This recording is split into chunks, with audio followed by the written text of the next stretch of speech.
தமிழே உயிரே வணக்கம். தாய்ப்பிள்ளை உறவம்மா உனக்கும் எனக்கும் அவையோர் அனைவருக்கும் என் அன்பான வணக்கம். நான் முதல்வரானால் என்ற தலைப்பில் உங்கள் முன் பேசுவதில் பெரும் மகிழ்ச்சி எனக்கு. ஒரு மாநிலத்தின் வெளிப்படையான வளர்ச்சி அதன் பொருளாதாரத்தில் வெளிப்படும். 2025ஆம் ஆண்டிற்கான மொத்த உள்நாட்டு வளர்ச்சியில் 16% பெற்று முதலிடத்தில் இருக்கிறோம்.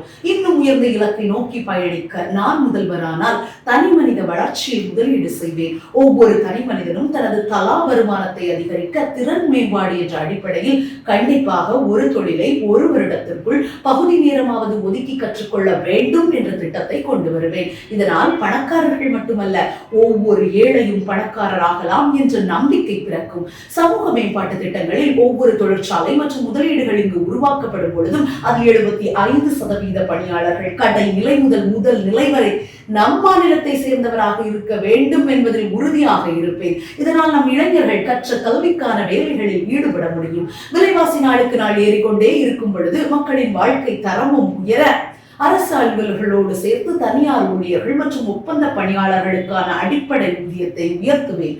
கல்வி கற்கும் பொழுதே பொருளாதார சிந்தனையை விதைக்க தினம் ஒரு பொருளாதார வகுப்பு தேவை என்பேன். தற்கொலைகளை தடுக்க உளவியல் வகுப்புகளும் வேண்டும் என்பேன். கல்வியில் தரமே தாரக மந்திரம் என்பேன். செய்முறை கல்வியை மட்டுமே ஊக்குவிப்பேன். ஏனென்றால் ஏட்டுச்சுரைக்காய் கறிக்கு உதவாது.